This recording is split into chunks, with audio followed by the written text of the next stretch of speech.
오늘 하나님 말씀을 읽겠습니다. 에베소서 1장 15절에서 19절 말씀. 이로 말미암아 주 예수 안에서 너희 믿음과 모든 성도를 향한 사랑을 나도 듣고 내가 기도할 때에 기억하며 너희로 말미암아 감사하기를 그치지 아니하고 우리 주 예수 그리스도의 하나님 영광의 아버지께서 지혜와 계시의 영을 너희에게 주사 하나님을 알게 하시고 너희 마음의 눈을 밝히사 그의 부르심의 소망이 무엇이며 성도 안에서 그 기업의 영광의 풍성함이 무엇이며 그의 힘의 위력으로 역사하심을 따라 믿는 우리에게 베푸신 능력의 지극히 크심이 어떠한 것을 너희로 알게 하시기를 구하노라. 아멘. 오늘은 에베소서 세 번째 공부 시간입니다. 설교 시간인데, 먼저 하나님과 그의 은혜를 알도록 기도하라. 먼저 하나님과 그의 은혜를 알도록 기도하라라는 제목으로 말씀 전하겠습니다. 우리 신앙생활에서 가장 중요한 것 중 하나는 기도입니다. 왜냐하면은 하나님은 우리가 기도해야 우리에게 필요하고 좋은 것을 주시기 때문에 그렇습니다. 기도 안 하면 좋은 것을 받기가 어렵습니다. 그래서 야고보서 4장 2절에 너희가 얻지 못하면 구하지 아니하기 때문이요. 그런데 기도만큼 또 중요한 것이 또 있습니다. 그것이 뭐냐면은 무엇을 기도하느냐는 것입니다. 우리가 기도만 그냥 많이 하는 것도 참 귀한데, 그런데 그 기도 제목도 정말 중요해요. 기도 제목. 무엇을 바른 기도 제목을 가지고 기도를 많이 해야 되지, 전혀 엉뚱한 제목만 가지고 기도를 많이 하는 것은 아무 의미가 없습니다. 왜냐하면 하나님은 우리의 기도만 보는 것이 아니고 기도 제목을 보십니다. 그래서 제목을 따라서 역사하시고, 또 역사하는 하나님이 그렇게 역사하시고 응답하는 만큼 우리의 삶이 변하기 때문에 그렇습니다. 여러분은 무엇을 기도합니까? 사람은, 우리 성도들은 자신이 가장 사모하고 중요하게 여기는 것을 아마 가장 먼저 기도하고 또 많이 기도합니다. 예를 들어서 물질을 기도하면 일단 물질부터 기도하고, 또 기도만 하면 매일 물질을 기도해요. 그 사람은 물질을 가장 중요하게 여기는 것이 틀림이 없습니다. 여러분의 입에서 무슨 기도가 나오느냐를 보면은 내가 지금 무엇을 귀하게 여기고 가치 있게 여기는가가, 내가 지금 무엇을 추구하고 있는가를 금방 알 수가 있습니다. 자녀 기도만 계속 나오면 여러분들이 가장 여러분이 중요하게 여기는 게 자녀입니다. 저는 이게 틀림없다고 생각합니다. 그런데 문제는 자신이 사모하고 중요하게 여겨서 늘 기도하는 그것이, 그 기도 제목이 하나님의 뜻과 일치가 하면은 하나님이 응답을 해주시고, 그래 되면 그 내 인생이 형통하게 됩니다. 기도 인도를 받기 때문에. 반대로 내가 사모해서 중요하게 여기기 위해서 늘 기도하는 이것이 하나님의 뜻과 그 기도 제목이 불일치하면은 내 인생은 하나님의 응답과 인도를 못 받아서 그 인생은 불통하게 됩니다. 실패하게 돼요. 왜냐하면 하나님은 그의 뜻대로 구하는 기도 제목을만 응답해 주시기 때문에 그렇습니다. 그래서 우리가 무엇을 사모하며 중요하게 여기며 기도하는 것이 너무너무 중요합니다. 그럼 우리가 무엇을 사모하며 가장 중요하게 여기며 기도해야 될까요? 오늘 말씀에 저는 답을 얻을 수 있다고 생각합니다. 오늘 사도 바울이 에베소 교회에게 쓴 서신 에베소서를 향해, 에베소서에서 그 에베소 교인들을 향해서 가장 먼저 기도한 내용이 나옵니다. 가장 먼저 기도했다는 기도 제목은 가장 중요한 기도 제목이다, 이렇게 볼 수가 있습니다. 만약에 우리가 어떤 기도를 하다가 앞에 기도 안 하고 뒤에 기도에 끝나가기 전에 한 10초나 20초 전에 아차 그 기도 안 했지. 살짝 끼어 있는 기도 제목. 살짝 끼어 가지고 그냥 예수 이름으로 기도합니다. 자, 어떻습니까? 그 뒤에 끼워 넣는 기도 제목은 그 중요한 기도 제목 아니에요. 진짜 중요한 기도 제목은 제일 먼저 합니다. 힘이 있을 때 기도하는 게 힘이 있을 때. 사도 바울이 지금 무엇을 기도합니까? 오늘 읽었던 본문 아닙니까 이거? 에베소 1장 15절 19절. 사도 바울은 에베소서에서 하나님이 주신 신령한 복을 언급하고 우리가 이런 복을 받았음을 찬송합니다. 거기 에베소 1장 3절에 14절이죠. 그 하나님이 우리에게 주신 은혜를 찬송하고 그 다음에 이제 오늘 본문에서 15절에 19절은 기도를 합니다. 무슨 기도를 먼저 드리는가 잘 봐야 됩니다. 유심히. 첫째는 감사의 기도를 먼저 드립니다. 자, 오늘 보면 1절 에베소 1장 15절 16절 같이 읽겠습니다. 이로 말미암아 주 예수 안에서 너희 믿음과 성도를 향한 사랑을 나도 듣고 내가 기도할 때에 기억하며 너희로 말미암아 감사하기를 그치지 아니하고. 자, 사도 바울은 어떤 강구보다 감사를 먼저 합니다. 어떤 감사 내용이냐면은 에베소 성도들의 믿음과 성도를 향한 사랑을 감사합니다. 에베소 교회는 믿음이 좋고 성도들끼리 사랑했던 교회라고 볼 수가 있습니다. 나중에 요한계시록에는 에베소 교회가 첫사랑을 잃어버렸다고 주님의 책망을 크게 듣는데 이때는 개척한 지 한 4년쯤 지났습니까? 그 정도 시점이라 볼 수 있으니까 이때는 사랑이 많았던 것 같아요. 그래서 이를 기억하며 감사하는데 어쩌다가 한번 감사한 것이 아니고 오늘 말씀에는 감사하기를 그치지 아니했다. 16절에 그치지 아니했다. 늘 기도할 때마다 감사를 했다라는 것을 알 수가 있습니다. 제가 어떤 목사님을 최근에 만났는데 거기에 부임한 지 한 7, 8년 정도 됐는데 아직도 성도들이 아마 대표 기도를 했던 것 같아요. 대표 기도를 하면 우리 목사님 보내주셔서 감사합니다. 그런 기도를 한다는 거예요. 이 이야기를 저뿐만 아니라 다른 목사님도 들었는데 저는 이렇게 여러 교회를 다니면서 봐도 대표 기도 이런 기도를 하는 사람을 내가 거의 들어본 적이 없어요. 제 옆에 있는 다른 목사님도 거의 제 말에 동의를 하는데요. 그 교회는 7, 8년 됐는데 우리 목사님 보내주셔서 감사합니다. 이 기도를 성도들이 배울 때 한다는 거예요. 야, 이 감사가 있는 교회구나. 그걸 내가 느끼게 되었어요. 참 이런 교회는 드뭅니다, 사실. 우리가 어떤 기도를 할 때, 어떤 사람을 기도할 때, 어떤 교회를 하는 기도할 때 늘 부족한 것을 채워달라고 기도할 때가 많습니다. 저도 그럴 때가 많아요.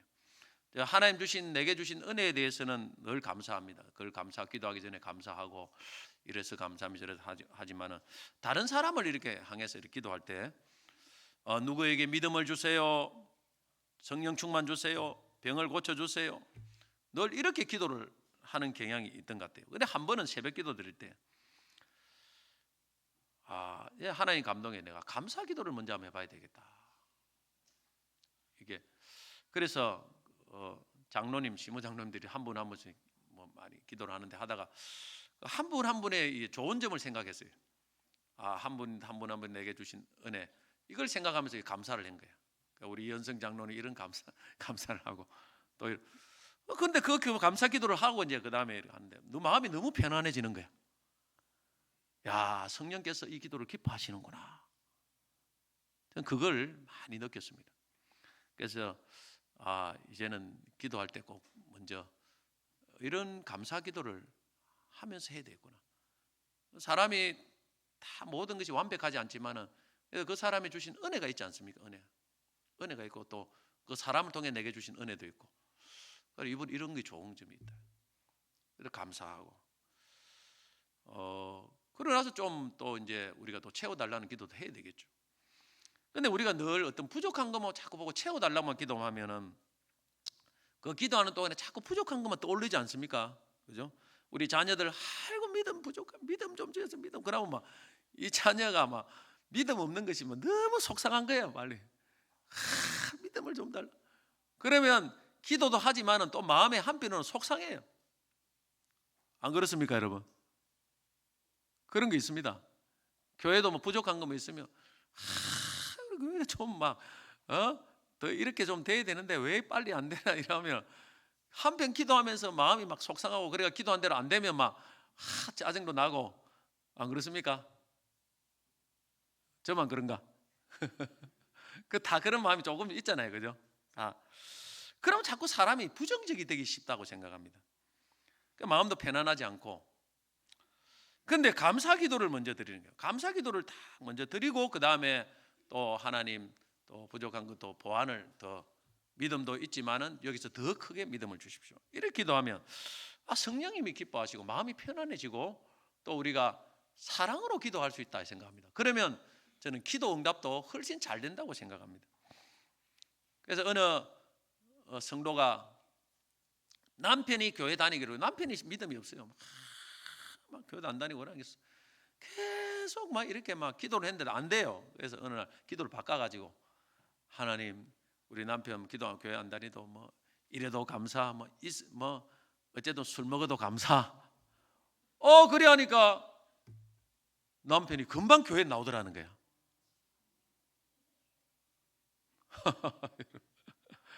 웃는 분들은 좀 그런 경험 있는 줄 압니다. 그렇잖아요, 사람이. 근데 빌립보서 4장 6절에 7절 보면, 아무것도 염려하지 말고 다만 모든 일에 기도와 간구로 너희 구할 것을 감사함으로 하나님께 아뢰라. 그리하면 모든 지각에 뛰어난 하나님 평강이 그리스도 예수 안에 너희 마음과 생각을 지킨다. 적어도 이렇게 기도하면 마음이 평안해집니다. 평안은 저는 하나님이 우리 기도를 들으셨다는 사인이라고 생각합니다. 기도 응답이 잘 돼요. 여러분, 사업이 안 돼도 자꾸 달라고만 하지 말고, 하나님 이미 주신 것도 많잖아요, 사실.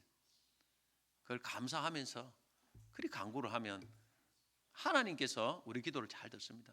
요즘 지금 경기가 다 안 좋아요. 자영업자들이 너무너무 힘듭니다, 실제적으로. 다니다 보면. 그래서 좀 기도를 많이 해주시고, 또 우리 성도 중에 자영업 하는 분들이 많아요. 그런 분 있으면 여러분들이 또 어떤 것을 이용할 때는 꼭 좀 먼저 우리 성도들의 사업체를 잘 좀 이용을 해주시면 좋겠어요. 어려울 때 우리 같이 도와야 됩니다. 할렐루야.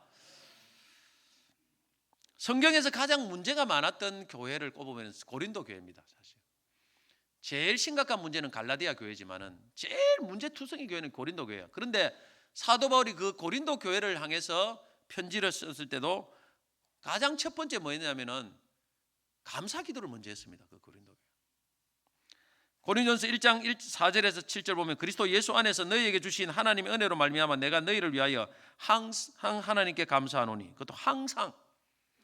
이는 너희가 그 안에서 모든 일 곧 모든 언변과 모든 지식의 풍족함으로 그리스도의 증거가 너희 중에 견고하게 되어 너희가 모든 은사에 부족함이 없게 우리 주 예수 그리스도의 나타남을 기다립니다. 사도 바울이 사실 고린도 교회에 책망을 많이 해요. 그런데도 이 감사를 항상 잊지 않으면서 하면 이 사랑으로 할 수 있다는 게 사실은. 감사하면 마귀가 쉽게 틈타지 못합니다. 그러나 우리가 늘 불평하고 부정적이면 마귀가 틈을 타기 쉽다고 생각합니다.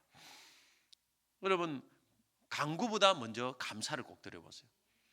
내 마음이 편해지고 영적 분별력도 생기고, 또 기도도 틀림없이 그냥 간구만 하는 기도보다 풍성한 응답이 저는 있을 거라고 확신합니다. 그 다음에 이제 사도 바울은 감사를 하고, 그 다음에 에베소 교인들한테 기도를 합니다. 두 가지 큰 기도 제목을 먼저 드립니다. 하나는 하나님을 알게 해달라는 거, 그 다음에 하나님의 은혜를 더 깊이 알게 해달라는 거예요. 이것이 17절에서 19절까지의 기도입니다. 사도 바울이 이 두 가지 기도를 이 편지로 적었습니다. 서신서에 적었다는 것은 이 기도를 늘 한다는 거예요. 늘 그냥 계속 기도가 바뀌면 내가 너희들을 위해서 이렇게 기도한다는 걸 먼저 듣지 않겠습니까? 근데 이 기도 제목은 항상 하는 제목이에요. 우리의 삶에서 늘 기도하는, 항상 기도하는 제목이 있어야 된다 저는 생각합니다. 중요한 기도 제목은 늘 반복해서 기도해야 돼요. 저도 늘 하는 기도가 있습니다.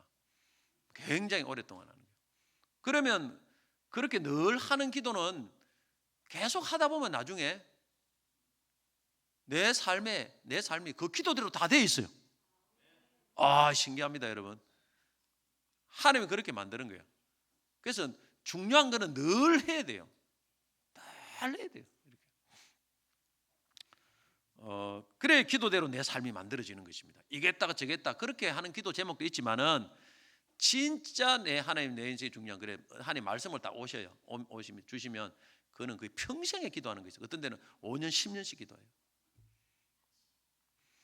자, 사도 바울이 뭘 그렇게 늘 했느냐? 첫째는 하나님을 알게 해달라는 기도를 가장 먼저 했습니다. 자, 17절 에베소 1장 17절 읽겠습니다. 우리 주 예수 그리스도의 하나님 영광의 아버지께서 지혜와 계시의 영을 너희에게 주사 하나님을 알게 하시고. 자, 수많은 기도 제목이 있는데 그 기도 제목 중에서 교회 기도 제목이 얼마나 많겠어요? 그 중에서 가장 중요한 가장 첫 번째 기도 제목이 뭡니까? 하나님을 알게 해달라는 거예요. 사도 바울이 가장 중요하게 여긴 기도 제목입니다. 그런데 여기 에베소 교회에만 그렇게 기도한 것이 아니고 사도 바울이 쓴 다른 옥중서신 골로새서에도 보면 골로새 교인들을 향해서 가장 첫 번째 기도 제목이 뭐냐면은 그들이 하나님의 뜻을 알게 해달라는 것입니다. 골로새서 1장 9절 보면 이로써 우리도 듣던 날부터 너희를 위하여 기도하기를 그치지 아니하고 구하노니 너희로 하여금 모든 신령한 지혜와 총명의 하나님의 뜻을 아는 것으로 채우게 하시고. 똑같지요? 하나님을 아는 것은 뭡니까? 하나님 속성을 알고 하나님 하신 일을 알고 하나님 뜻을 아는 것, 이 모든 것이 포함됩니다. 우리 이 기도를 해야 돼요. 지금 이 기도를 여러분 딱 기억해 놓고 늘 하셔야 됩니다. 그 왜 이렇게 하나님을 아는 것이 중요할까요? 우리가 죽고 사는 것은 하나님 손에 달려 있습니다. 믿습니까? 인생의 생사복은 하나님 손에 있어요. 뭐 다른 게 있는 게 아닙니다. 하나님이 열면 열리고 닫히면 닫히고 하나님 죽이시면 죽고 살리면 살고 복 주면 복 주고 하나님 손에 있습니다, 여러분. 그러면 하나님을 딱 알고 하나님 뜻을 알면은 하나님 뜻대로 딱 살고는 어떻게 되겠습니까? 하나님이 우리를 높이시고 형통케 하시는 거예요. 하나님 기뻐하는 자에게 하나님 이렇게 하시지 않겠습니까? 반대로 하나님 뜻을 딱 몰라버리면 어떻게 되면 내 마음대로 살면은 결국에는 하나님이 징계 혹은 심판까지 이르는 거예요. 우리의 삶이 꼬이게 된다는 것입니다. 그래서 하나님을 아는 것이 이렇게 중요합니다. 하나님을 모르고 어떻게 하나님 뜻대로 살겠습니까? 그런데 우리가 교회를 다녀도 하나님을 아는 것 같지만은 잘 모른다는 것이 우리의 큰 문제입니다. 자, 성경을 펴놓고 성경에 있는 하나님을 알아야 돼요. 그대로 하나님을 알고 섬겨야 됩니다. 그런데 우리가 성경에 있는 하나님을 잘 몰라요. 열심히 배워야 됩니다, 여러분. 알아야 살 거 아닙니까? 하나님 바르게 섬길 거 아닙니까? 그런데 성경을 안 보고 맨날 유튜브, 인터넷 그리고 어떤 사람들이 하나님 잘 모르는 사람들 그런 사람들이 하는 말을 주워 듣고 세상의 풍습을 따라서 그러면 성경에 있는 하나님이 아니고 괴물 같은 하나님을 만들어 놓고 그것을 하나님 뜻이라고 생각하고 거기에 맞춰 하나님을 섬기게 되면 인생이 꼬이는 것입니다. 호세아서 4장 6절에 보면 내 백성이 지식이 없으므로 망하는도다. 여기 지식은 하나님에 대한 지식입니다. 한마디로 뭡니까? 하나님을 모르면 망합니다. 망해요. 그게 하나님을 아는 게 이렇게 중요합니다. 호세아서 6장 3절에 보면 그러므로 우리가 여호와를 알자 힘써 여호와를 알자 그의 나타나시면 새벽빛같이 어김이 없나니 비와 같이 땅을 적시는 늦은 비와 같이 우리에게 임하시리라. 호세아서 6장 6절에 보면 나는 인애를 원하고 제사를 원하지 아니하며 번제보다 하나님을 아는 것을 원하노라. 제사보다 하나님 더 알아라는 거예요. 자꾸 하나님 모르면서 자꾸 예배만 드리는 것보다 하나님을 알기를 더 내가 원한다 이 말입니다. 자, 왜 이런 말을 썼을까? 호세아서에서 가장 강조한 것은 하나님을 알라는 것입니다. 하나님을 계속 강조합니다. 호세아서는 하나님을 알라. 내가 하나님 모르면 망한다. 자, 호세아 선지자가 활동하는 시기는 주전 755년에서 723년입니다. 이 당시 호세아가 선지자가 말씀을 전하는 그 대상은 북이스라엘이에요. 그 당시 이스라엘은 남과 북이 갈라져서 북이스라엘, 남유다로 갈라졌습니다. 그런데 북이스라엘의 13대 왕인 여로보암 2세 통치 말기부터 마지막 왕까지 호세아 선지자가 활동하는 시대입니다. 그런데 여로보암 2세는 북이스라엘 창건 이래 가장 놀라운 정치적 경제적 부흥을 이루게 됩니다. 영토도 확장되고 경제적으로 엄청난 번성을 이루게 됩니다. 그래서 많은 사람들이 우리는 잘 되고 있다고 생각해요. 돈이 잘 벌이니까. 돈이 장사가 잘 되고 돈이 많이 되고 경제가 호황을 하니까. 근데 그거는 사람의 눈으로 볼 때는 잘 되는 것처럼 보이는데 호세아가 영적 눈을 딱 보니까 그게 아닌 거예요. 그들에게 하나님의 심판이 성큼성큼 다가오겠다는 것입니다. 왜냐하면 그들이 하나님 말씀대로 못 사는 거예요. 우상 숭배를 하고 영적 도덕적으로 타락하고 물질 쾌락 중심에 빠져 있는 거예요. 왜 그렇습니까? 그들이 하나님을 몰라서 그런 거예요. 하나님 몰라서. 그래서 호세아 선지자가 활동하던 시기 주전 755년 723년인데 북이스라엘은 주전 722년에 아수르에서 멸망당합니다. 멸망을 목전에 두고 지금 호세아가 외치는 거예요. 지금 이 시기에 중요한 것은 경제적 호황이 아니다. 하나님을 아는 것이다. 너희들이 지금 하나님을 몰라서 지금 나라가 망해가고 있다. 하나님이 심판을 준비하고 있다. 그렇게 외치는 것이 호세아 선지자입니다.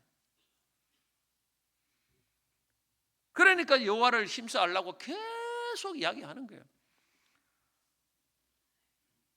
오늘 우리도 하나님을 알기에 힘쓰지 않으면 당시 이스라엘과 똑같은 전철을 밟을 수밖에 없습니다. 북이스라엘 남유다가 왜 망했습니까? 결국 하나님 몰랐던 거예요. 그 사람들이 종교 생활을 했습니다. 근데 하나님 몰라요. 선지자가 하나님의 말씀을 전해도요, 하나님 귀에 들어오지 않아요. 그 말씀을 거짓말이라고 생각합니다. 그러니까 하나님을 모르고 교회 안에 있는 사람도 하나님을 다 알기를 힘써야 됩니다. 그런데 이렇게 하나님을 알기 위해서는 우리의 힘으로 되지 않습니다. 하나님 은혜를 주셔야 돼요. 그래서 오늘 사도 바울은 뭐라고 했습니까? 지혜와 계시의 영을 허락해 달라고 그렇게 기도를 합니다.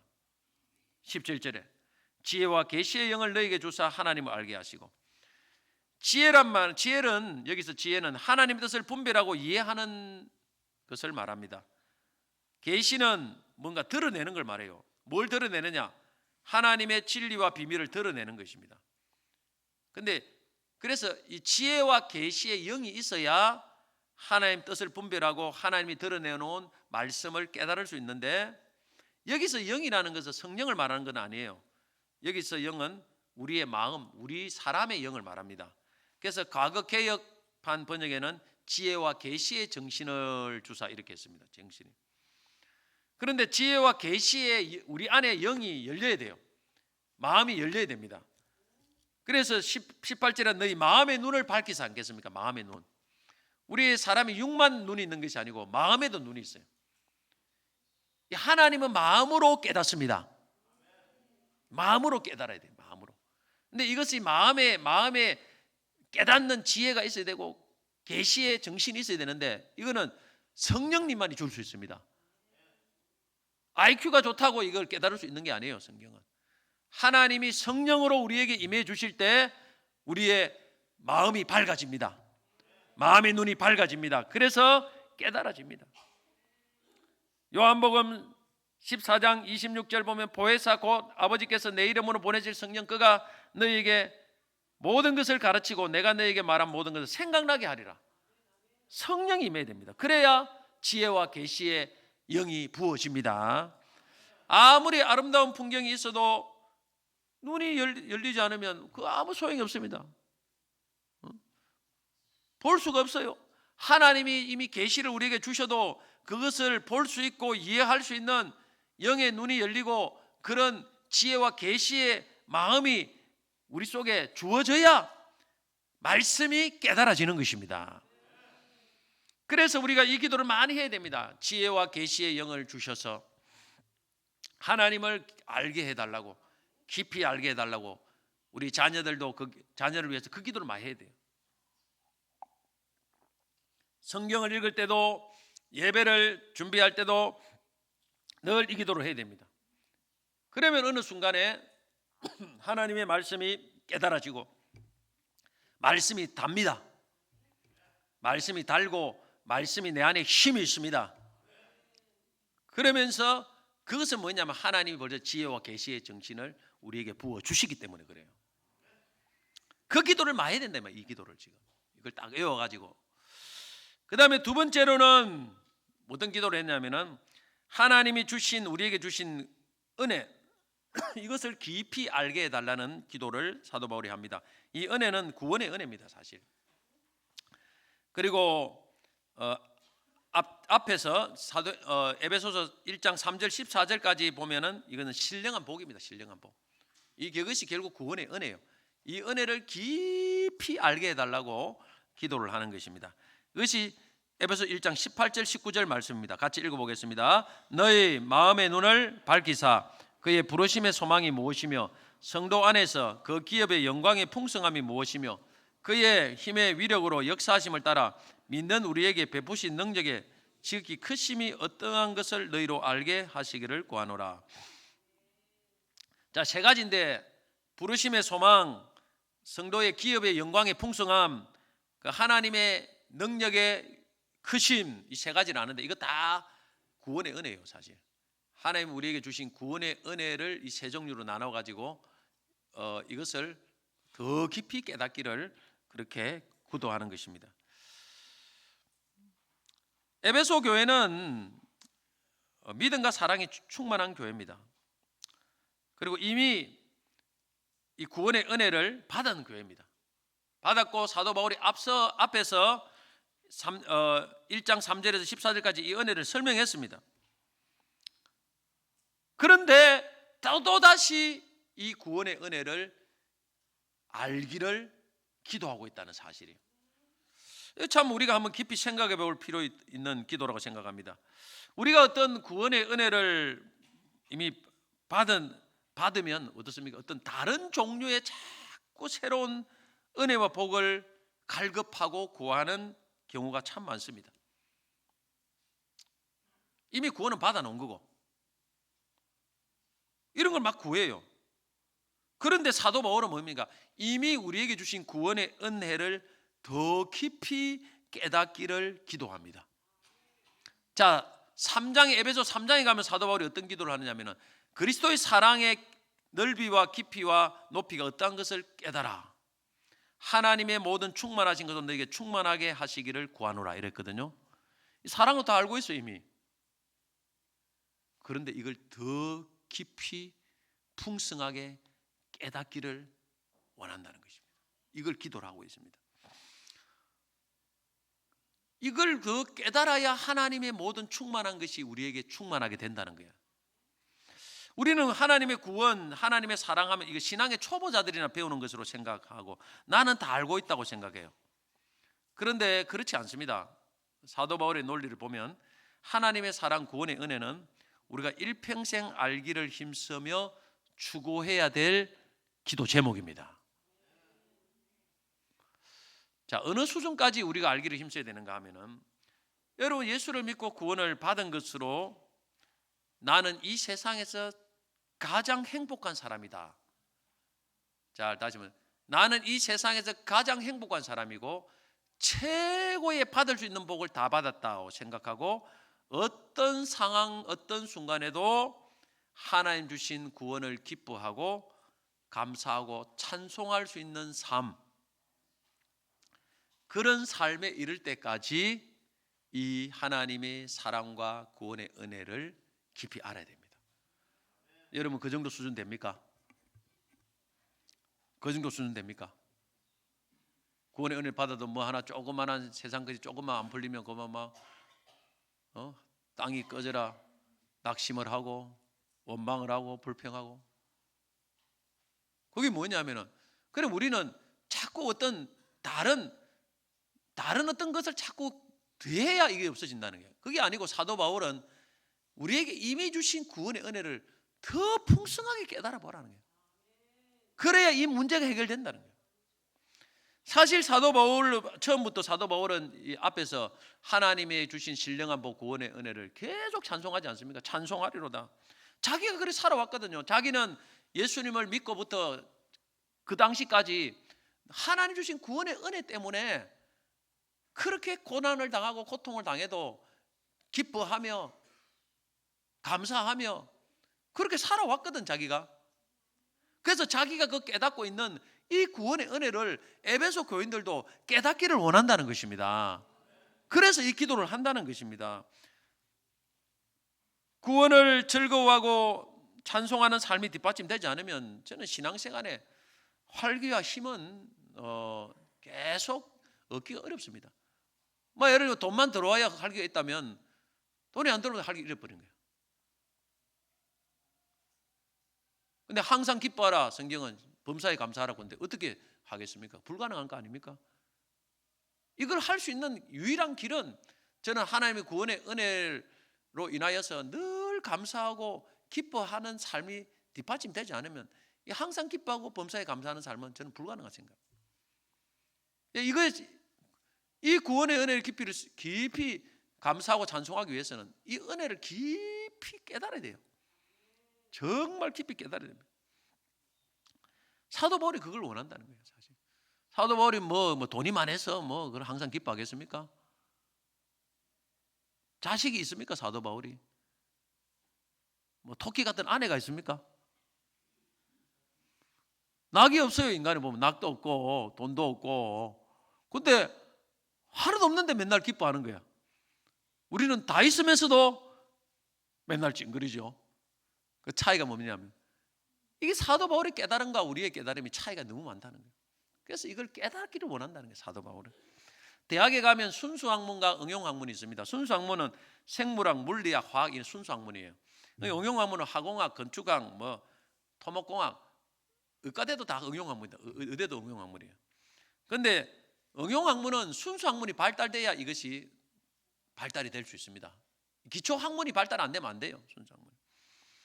우리 신앙생활도 마찬가지입니다. 신앙생활도 이 기초가 튼튼해야 돼요. 기초가 뭐냐면 결국 구원입니다. 구원. 이 구원의 풍성한 은혜를 우리가 깊이 깨달아야 이 기초가 튼튼해야 우리의 뭡니까? 응용학문이 우리의 삶, 어떻게 살아가는 삶, 이거는 어찌 보면 응용학문 같아요. 이것이 나오는 것이지 이 기초가 맨날 흔들려요. 그런데 하나님의 말씀대로 살아갈 수 있느냐? 불가능합니다. 얼마 못해요. 기도도 못합니다. 얼마 못해요. 그래서 늘 우리는 이 구원을 깊이 알면서 구원의 즐거움이 항상 넘치는 그런 은혜가 우리의 삶에 나타나야 그때부터 우리 신앙생활은 다른 차원의 신앙생활을 하는 것입니다. 자, 그러면 우리가 알기 힘써야 될 구원의 은혜는 뭡니까? 첫째, 부르심의 소망입니다. 세 가지를 사도 바울이 알게 됐는 부르심의 소망. 18절 너의 마음의 눈을 밝혀서 그의 부르심의 소망이 무엇이며, 부르심이라는 것은 소명을 말하는데 부르심은 사실 두 가지로 나눌 수 있습니다. 외적 부르심과 내적 부르심으로 나눌 수 있습니다. 외적 부르심이라는 것은 복음이 모든 사람에게 전파되는 거예요. 여러분 우리 초청주의를 다 모아놓고 안 믿는 사람까지 모아놓고 복음이 싹 전파되는 이걸 외적 부르심입니다. 하나님의 말씀으로 많은 사람들 부르는 거예요. 하나님 앞으로. 이게 외적 부르심. 그런데 그 중에 많은 사람들이 안 믿어요. 그 중에 소수의 사람들이 성령의 역사로 예수님을 구주로 영접합니다. 있죠, 그죠? 100명이면 그 중에 10명이 영접합니다. 그러면 진짜로 예수를 믿고 영접하는 그 사람을 뭐냐면 그 사람은 내적 부르심을 받았다고 하는 거예요. 내적 부르심은 결국 예수를 믿는 사람이 받는 부르심입니다. 이걸 유효한 부르심이라고 합니다. 여기서 부르심이라는 것은 바로 내적 부르심이야. 유효한 부르심. 하나님이 우리를 불러서 예수를 믿게 하신 거예요. 우리가 우연히 내가 교회 와서 예수 믿은 것처럼 보이지만 그런 게 아니고 하나님이 우리를 불러서 예수를 믿게 된 줄 믿으시기 바랍니다. 이게 소명입니다. 소명, 부르심. 근데 저는 목사가 됐는데 제가 하고 싶어 된 거 아니에요. 전혀. 하나님이 저를 목사로 불렀습니다. 오래전에. 그래, 이 목사로 부르심을 뭐라고 하냐면 특별 소명이라고 합니다. 특별 소명. 특별하게 부르는 거예요. 이걸 보통 특별 소명이라 합니다. 목회자에 있어서 가장 중요한 건 특별 소명이에요. 뭐 잘하고 못하고 둘째 문제예요. 저는 어떤 어려움이 있고 뭐 어떤 앞길이 또 막힐 때 항상 소명을 많이 생각해요. 하나님 나를 부르셨다면 하나님이 내 길을 인도하실 것이다. 내게 감당할 수 있는 능력도 주실 것이다. 그 소명을 생각하면요 마음이 든든해요. 사람이 뭐라든지 중요한 게 아니에요. 하나님이 나를 부른다면, 만약에 하나님 나를 부르시지 않았다고 하면 어려움이 생기면 그죠? 절대 앞으로 건드내지를 못합니다. 그래서 목회자의 소명이 가장 중요해요. 소명이. 그래서 그 소명을 딱 붙들고 하나님 나를 부르시니까 하나님 나의 인생을 책임지실 것이고 목회할 수 있는 모든 것도 하나님이 인도하시고 공급해 주실 것이다.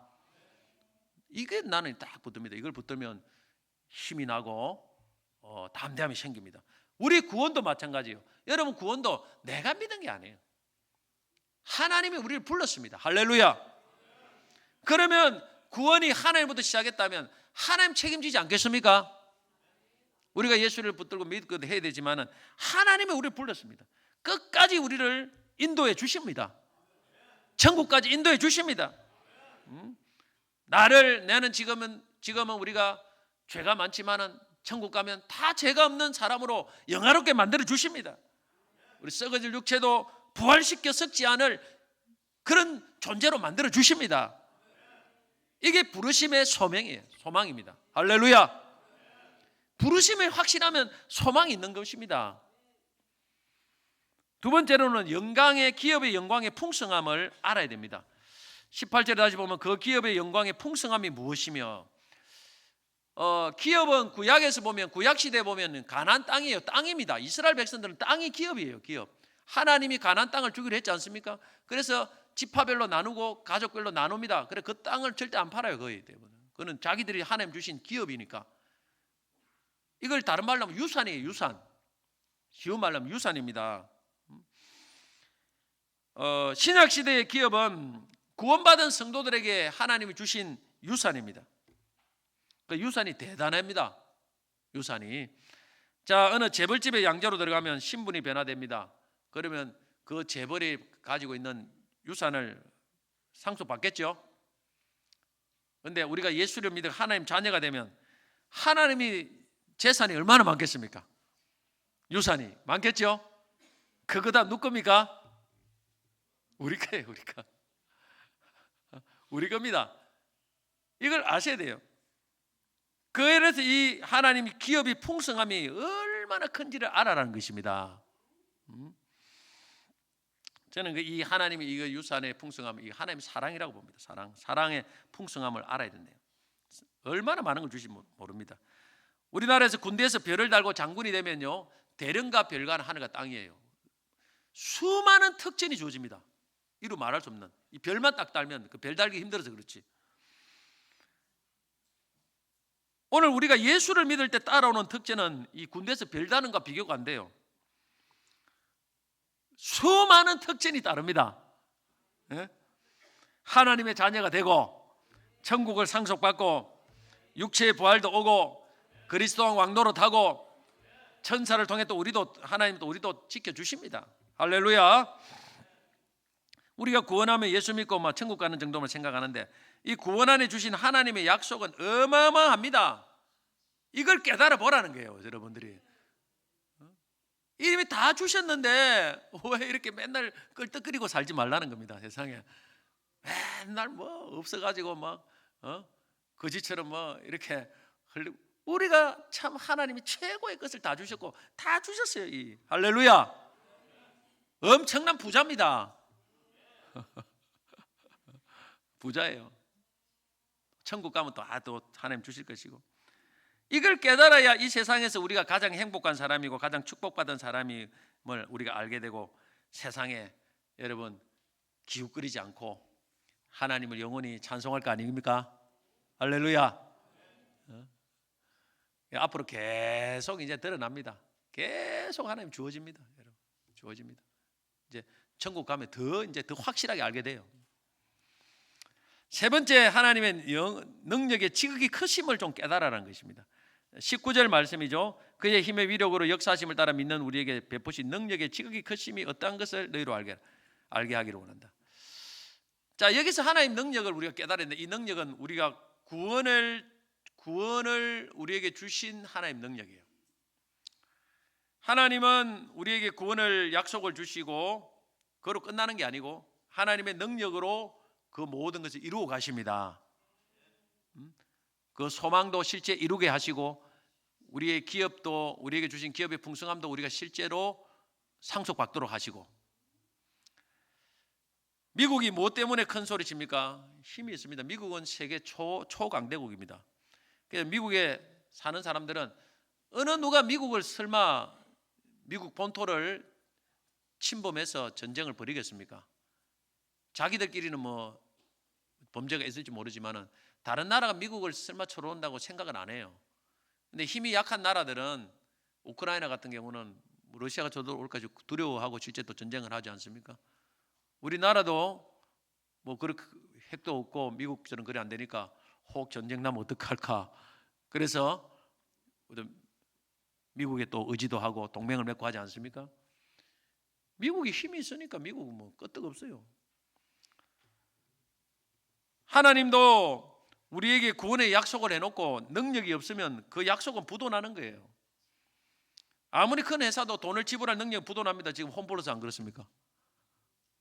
홈플러스 막 채권 다 발행해놓고 채권 낸 사람들 지금 막 어찌할까? 지금 홈플러스 망하면 큰일 나는데 돈도 못 받는데 홈플러스 상품을 산 사람들 어찌할까? 다 설마 세상의 모든 큰 기업도 설마 하는데 어느 순간에 부도날 수 있습니다. 삼성도 예외는 아니에요. 금방은 안 되겠지만 앞으로 미래에 어떻게 될지는 누가 알겠습니까? 이 세상의 모든 것은 부도날 수 있지만은 부도나지 않는 딱 한 가지가 있습니다. 그것은 하나님의 약속입니다. 하나님의 나라입니다. 오늘 투자를 해도 하나님 나라에 투자하셔야 됩니다. 그는 절대 부도가 안 납니다. 왜? 하나님의 능력이 무한하기 때문입니다. 하나님의 돈도 무한하고 능력도 무한하고 건세도 무한하고. 아멘 좀 해보이소. 그 하나님의 능력, 이걸 알아야 돼요. 왜 우리가 신앙생활 하다 왜 두렵고 근심하고 불안할까요? 결국 하나님 능력을 잘 모르기 때문에 그래요. 왜 풍랑을 만난 제자들이 왜 두려워합니까? 예수의 능력을 모르기 때문에 안 그렇습니까? 무에서 유를 창조하신 예수님, 하나님, 죽은 자를 살리신 부활의 하나님, 그분이 계시는데 뭘 못하겠습니까? 안 그렇습니까? 그 능력을 좀 알라는 거예요. 그러면 오늘 하나님께서 우리에게 약속한 구원도 여러분 틀림없이 책임지시고 하나님이 이루어 가실 줄로 믿습니다. 이렇게 부르심의 소망, 기업의 풍성한 능력의 크심을 알기 위해서 우리 이성으로 안 되고 18절은 마음의 눈을 밝혀 주셔야 됩니다. 지혜와 계시의 영을 주시는 것과 거의 같은 의미예요. 사실 성령께서 우리의 마음의 눈을 밝히도록 기도해야 됩니다. 그래서 소망을, 부르심의 소망, 하나님 주신 이 구원의 참 풍성한 은혜, 우리가 받을 유산을 발견하게 눈을 떠서 발견하라는 거예요. 그리고 하나님의 능력을 좀 눈을 떠서 좀 깨닫도록 기도하라는 것입니다. 오늘 여러분 이 말씀을 꼭 기억하고 늘 기도하시기 바랍니다. 오늘 외우세요. 며칠 안 되지만 외워놓고 우리 기도할 때 내한테도, 우리 내 할 때도 써먹고 자녀 기도할 때도 써먹고 다른 구역의 성도를 할 때도 써먹고 외워놓으면요 써먹을 때가 많아요. 말씀을 한번 외워놓으면 찢어 먹고 볶아 먹고 후라이 먹고 써먹을 때가 많아요. 그러니까 외워놓고 깍 여러분 계속 다른 사람을 위해 기도할 때 이걸 딱 써먹어 보시기 바랍니다. 말씀 뵙겠습니다. 우리 여러분 바른 기도, 하나님이 기뻐하는 바른 기도 제목을 많이 하시기 바랍니다. 그러면 기도대로 내 삶이 변화되고 인도됩니다. 기도보다, 간구보다 감사를 먼저 하시기 바랍니다. 그 다음에 하나님을 알기를 위해서 진짜 기도를 많이 하셔야 돼요. 하나님을 알기 위해서. 이 신앙생활 승패가 좌우됩니다. 하나님 모르면 망합니다. 그 다음에 하나님의 구원의 은혜를 더 깊이 풍성하게 깨닫도록 기도해야 됩니다. 부르심의 소망, 기업의 풍성함, 하나님의 능력의 크심을 깨닫도록 기도해야 됩니다. 그걸 위해서 지혜와 계시의 영을 주시고 마음의 눈을 밝혀서 성령님 도와주시옵소서. 그래서 우리 성도들이 정말 하나님을 알고 감사가 풍성하고 또 구원의 은혜에 풍성해서 날마다 하나님 주시는 은혜를 찬송하고 감사하는 그런 행복한 성도님 되시기를 주의 이름으로 축복합니다.